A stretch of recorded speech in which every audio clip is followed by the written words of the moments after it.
Good morning, and I always like watching people like Alan Murray where they're getting the real facts out. I want to, before I say anything, thank Jay Precourt and the Precourt Energy Institute at Stanford for bringing all of you together. I want to recognize Secretary Shultz. I was thinking about, without dating him, there's very few people on Earth who have done as much heavy thinking over the last some years, but most importantly, tied the thinking to action. And I think that's what's such a delight to have him here.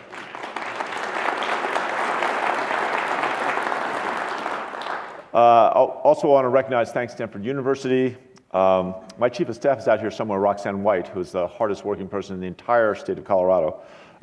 If she was in California, she'd be the second hardest working person after Secretary Shultz.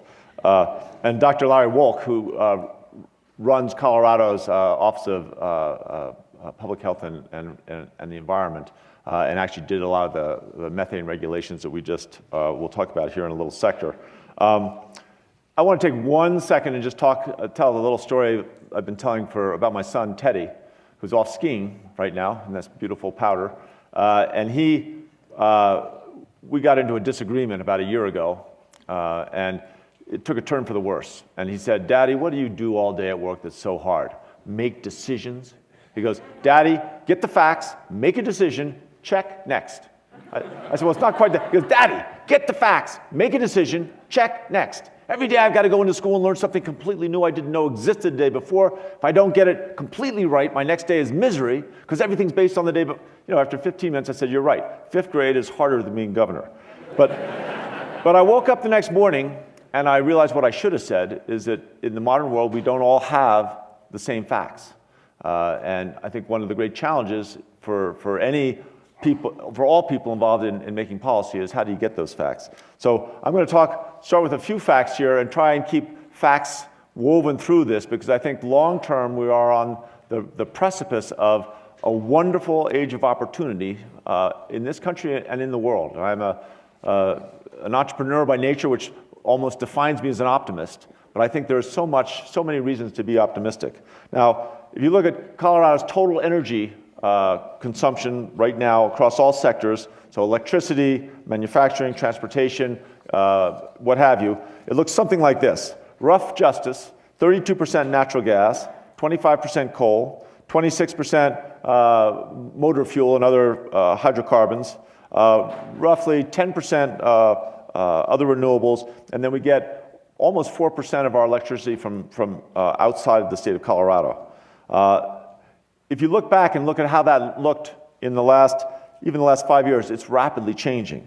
And as is the entire energy industry. If you look between 2010 and 2012, just those 3 years, there were over $600 billion of energy acquisitions in world corporations. A number of those mergers just in 2012 were over $10 billion. This seismic shift and the turbulence that comes with it really has a lot to do with innovation and breakthrough technologies. I'm, as a governor, proud to say that many of those innovations came in Colorado. Look at horizontal drilling, the way to blend that with hydrologic fracturing, the use of renewables. We see that all here. Colorado has the second highest renewable energy standard. And Xcel, our largest public utility, has set records for wind on the grid. One day, about a year and a half ago, at one point we had 56% of the total energy on the grid was from wind. And they're still buying a large, significant amount of wind and solar, and not just because of standards. I mean, wind is getting less and less expensive, as is solar. But we need to recognize that there's going to be a long transition to a consistently cleaner energy world. And I think we've got to work with our utilities, just like with all of our businesses, to make sure that we allow them to respond to an evolving market and changing market conditions, respond to new developments in technology, and have the ability to move rapidly, and at the same time honoring what Muhtar Kent, he's the CEO at Coke, what he calls the social contract, right? That's that implied trust between the public and the companies that serve us. As these massive changes are occurring in the industry, public perception is changing just as fast. And I think that part of the reason that we have such a diverse portfolio of energy is because industry has been focusing internally, working so hard to acquire and develop these different resources. But part of the reason we have a real diverse set of public perceptions is that the various industries didn't focus as much on public perception that was changing around them.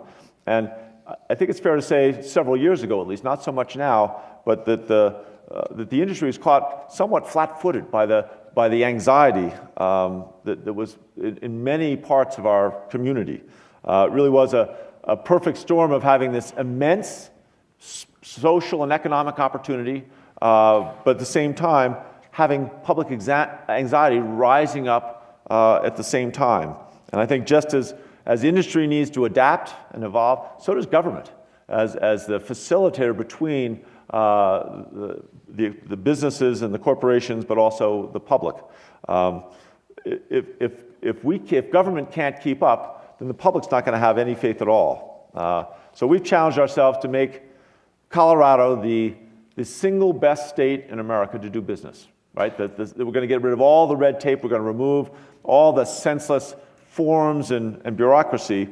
But we also are going to have it with the highest set of standards. So, and not just environmental standards, but ethical standards, all standards. We want to make sure that we're going to relentlessly pro-business, but we're going to be partners with business to make sure that we maintain high standards. And I think we believe that to harness energy safely and profitably, we really have to learn how to harness ourselves. We have to harness us.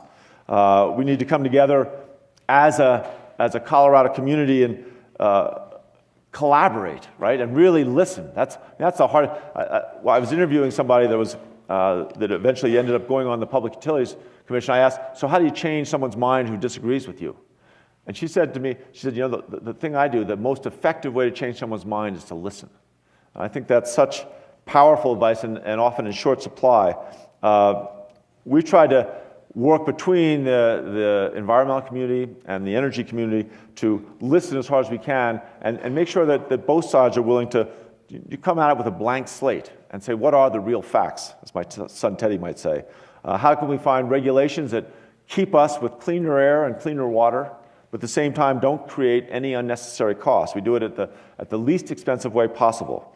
How can we allow industry to tap this really game-changing resources and yet at the same time protect the quality of our air and water? And I think we've made real progress. A couple years ago, we worked together between the environmental community and the oil field services company to look at frac fluid disclosure. That's tough in the morning, isn't it? Frac fluid disclosure, and make sure that we could protect the intellectual property of the companies that actually create the frac fluids, but at the same time allay the anxiety of the public and make sure that they are revealing the crucial ingredients. And that disclosure rule became a national model, and I think more importantly build a foundation of trust and openness both between the environmental community and between industry. And I think somehow over the last year we've worked very hard to recreate that magic and to maintain that trust, make sure that we're making decisions based on science and scientific understanding with these methane rules. And I'm sure most of you know that we announced, the rulemaking finished last Sunday. We announced on Monday really the most comprehensive clean air rules surrounding oil and gas of any state in America. And I think a number of you here in the room, and you're going to hear from some of the leadership here in a little bit, but their ability to work together and stay at the table, even when things seemed, let's say, a little turbulent, speaks volumes and I like to think that it happens in Colorado first just because so many people have chosen to live here, have moved here from other places, and there is this sense that we all have a shared commitment to our environment and to our business community. As these regulations become better understood, I'm very optimistic that we can get them to other Western states. There's an organization called the Western Governors Association that meets several times a year. This year I'm somehow got sucked into being the chair. But one of the things that we've talked about is as Colorado has these regulations, how does that work with Wyoming and Utah and Texas or California? How can we get our western states, which are both Republican governors and Democratic governors, to make the compromises so that we can come up with a regulatory framework that is, again, as lean and efficient and as inexpensive as possible, and yet guarantees the cleanest air and the cleanest water that we could have. And I think joining states together to get that regulatory consistency has value to all sides. And I think we've got a great opportunity in the next couple of years to do that. And literally, I've talked to every other Western governor. I think I've everyone but one, and that's just someone who wasn't at the last couple of meetings. Everyone buys in that that's a great goal. Not saying that long way from here to there, but that is a great goal. We have in Colorado almost $30 billion in economic output through the energy industry in 2012. Employs over 110,000 Coloradans, average wage of $80,000 per year. I mean, that is rough justice, more than 40% higher than what the average wage is for all Coloradans. And many of those workers don't have college degrees. It's increasingly harder to find well-paying jobs for people without college degrees. This is an industry that has crucial importance to us. We've seen the industry growing. In 2013, we had significant expansions by Woodward up in Fort Collins, added almost 1,000 jobs. Heyman Deltac added 120 jobs. FMC Technologies, 110 jobs in Brighton. Intermountain Electronics had 70 new jobs in Denver.